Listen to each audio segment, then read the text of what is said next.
এটা চাকৰি এতিয়া গ্ৰেড 4ৰ চাকৰিবোৰত আপোনাৰ 3 লাখৰ পৰা 5 লাখলৈকে গৈছে আৰু গ্ৰেড আপোনাৰ যিবিলাক গ্ৰেড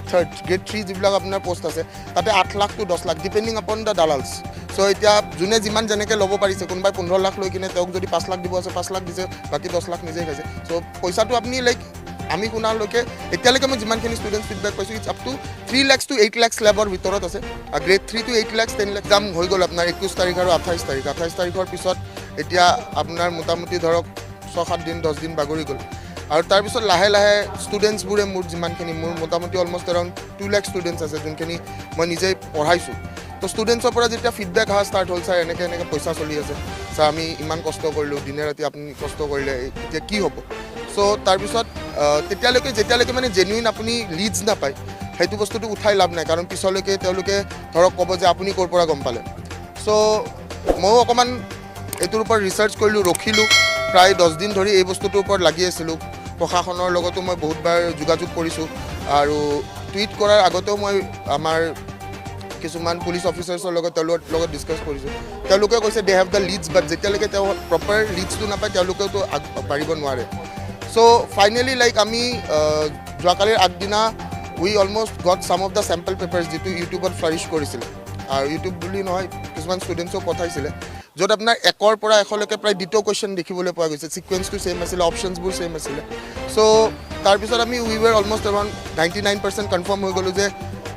যিটো আমাৰ নিউজ এটা ওলাইছিলে এক্সামৰ আগতে এটা নিউজ আহিছিলে যে এটা দুষ্ট চক্ৰ লাগি আছে পেপাৰ ফাদিল কৰাৰ নামত চ' সেই নিউজটোৰ পিছতে আমাৰ মাননীয় মুখ্যমন্ত্ৰী ডক্টৰ হিমন্ত বিশ্ব শৰ্মাদেৱে তেওঁ এটা ডিচিশ্যন লৈছিলে যে নেটৱৰ্কটো তেওঁ কাট কৰি দিব চ' তাৰপিছত যেতিয়া এই বস্তুটো আমাৰ উত্থাপিত হোৱাৰ পিছত ফাইনেলি দেখা গ'ল যে এটা লবি চলি আছে য'ত আপোনাৰ আৰু লবি এটা কেতিয়া চলিব পাৰে যেতিয়ালৈকে আপোনাৰ পাৱাৰফুল মানুহ লবি এটাৰ বেকছাইডত নাথাকে এজ এ বেকবোন তেতিয়ালৈকে কোনো মানুহে সাধাৰণ মানুহে সেই বস্তুটো মানে কেতিয়াও সেই বস্তুটো নোৱাৰে আমাৰ দৰে সাধাৰণ মানুহে আমি সেই বস্তুটো কেতিয়াও সাহসো কৰিব নোৱাৰোঁ টু ডিমাণ্ড মানি ফৰ মানুহে মানুহৰ বাবে যদিহে অকণো নাভাবে আজিৰ ডেটত মানুহ হৈ আমি যদি মানুহৰ কথাই নাভাবোঁ তেনেহ'লে কিদৰে আমি আগবাঢ়ি যাব পাৰিম মই অকল ষ্টুডেণ্টছখিনিৰ কাৰণে মই লাগি আছোঁ ইয়াতে কোনো মোৰ নিজা স্বাৰ্থ নাই আৰু ষ্টুডেণ্টছখিনিয়ে বহুত ষ্টুডেণ্টছ এনেকুৱা আছে যোনে দিনটো আপোনাৰ কাম কৰি ৰাতিটো আপোনাৰ কাম কৰি তেওঁলোকে পঢ়ি এই পৰীক্ষাটো দিছে যাতে তেওঁলোকৰ ঘৰখন তেওঁলোকে ছাপৰ্ট কৰিব পাৰে বহুত ছিংগল মাদাৰ্ছ আছে যোনে সপোন এটা দেখি কিনে এটা ষ্ট্ৰাগল কৰি কিনে তেওঁলোকে কৰিছে প্ৰমাণ বুলিবলৈ ক'লে আমাৰ এতিয়া মেক্সিমাম আমাৰ ষ্টুডেণ্টছ কলছ আছে তাৰপিছত আমাৰ ষ্টুডেণ্টছ লিডছ আছিলে যিবোৰ নাম্বাৰৰ পৰা কল আহিছিলে আমি we have already provided the numbers to the police personnels তেওঁলোকে they have already follow' up কৰি আছে তেওঁলোকে আৰু মেক্সিমাম আমি নাম্বাৰ্ছে দিছোঁ কাৰণ নাম্বাৰ্ছবোৰৰ পৰাইতো কল মানে এক্সচেঞ্জ হৈছে তেওঁলোকৰ এনেকুৱা ধৰণৰে কথা বাৰ্তা আৰু ধৰক আপোনাৰ যিটো পইচাৰ লেনদেনৰ কথা চব কথা তেওঁলোকে ডাইৰেক্ট ফোনতো নাপাতে তেওঁলোকে এটা যিকোনো ডেষ্টিনেশ্যন এটাত মাতি তেওঁলোকে কথা পাতিছে বা সেনেকুৱা ধৰণৰ ফোন অভাৰ কনভাৰ্চেশ্যন আজিকালিতো ফোন কনভাৰ্চেশ্যনতো গোটেইখিনি নহয় চ' সেইখিনিয়ে লাইক এটা চাকৰি এতিয়া গ্ৰেড 4ৰ চাকৰিবোৰত আপোনাৰ 3 লাখৰ পৰা 5 লাখলৈকে গৈছে আৰু গ্ৰেড আপোনাৰ যিবিলাক গ্ৰেড 3 যিবিলাক আপোনাৰ পোষ্ট আছে তাতে 8 lakh to 10 lakh depending upon the dalals যোনটো দালালে যেনেকৈ ল'ব পাৰিছে আৰু ইয়াতে এনেকুৱা নহয় ন মেইন মানুহজনে কেতিয়াও যোৱা নাই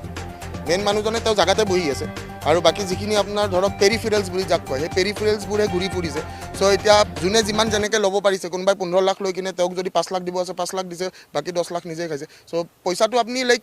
আমি শুনালৈকে এতিয়ালৈকে মই যিমানখিনি ষ্টুডেণ্টছ ফিডবেক পাইছোঁ it's up to 3 lakhs to 8 lakhs লেবৰ ভিতৰত আছে গ্ৰেড 3 to 8 lakhs 10 lakhsলৈকে গৈছে সেই প্ৰমাণবোৰ আমাৰ গোটেই ষ্টুডেণ্টছখিনি আমাৰ লগত আছে আপোনালোকে চাব পাৰে you can see the YouTube you can see the tweet all the students are tweeting in date আৰু যিহেতুকে মই এটা বস্তু বিলিভ কৰোঁ যে আমাৰ যিখিনি জেনুইন ষ্টুডেণ্টছ কাৰণ য'ত ৰাম আছে তাতে ৰাৱণ থাকিবই তো যিখিনি জেনুইন ষ্টুডেণ্টছ যোনে বিচাৰে যে এইটো নিকা হ'ব লাগে যোনে একচুৱেলি লাইক বেকডোৰ এণ্ট্ৰি নিবিচাৰে তেওঁলোকে গোটেই বস্তুটো ছাপৰ্ট কৰিব লাগে আৰু তেওঁলোকৰ হাতত যদি যিকোনো কিবা যদি লিডছ আছে মই এইখিনিয়ে ক'ম লাইক ভয় নকৰিবা I am there with all of you people সদায় মই যিটো কথা কওঁ যে লাষ্ট মুহূৰ্তলৈকে যুঁজি যাম শেষ মুহূৰ্তলৈকে যুঁজি যাম আৰু তোমালোক কোনেও যাতে ভয় নকৰা যাৰ তাত যেনেকুৱা লিডছ আছে provide me the leads I will make sure কি সেই গোটেই লিডছখিনি মই একদম প্ৰপাৰ জেগালৈকে লৈ যাব পাৰোঁ এই সন্দৰ্ভত মই অলৰেডি টুইট কৰিছোঁ আমাৰ মাননীয় জি পি সিং ছাৰক মই টুইট কৰিছোঁ জি পি সিং ছাৰে এটা পজিটিভ ফিডবেক দিছে উইদিন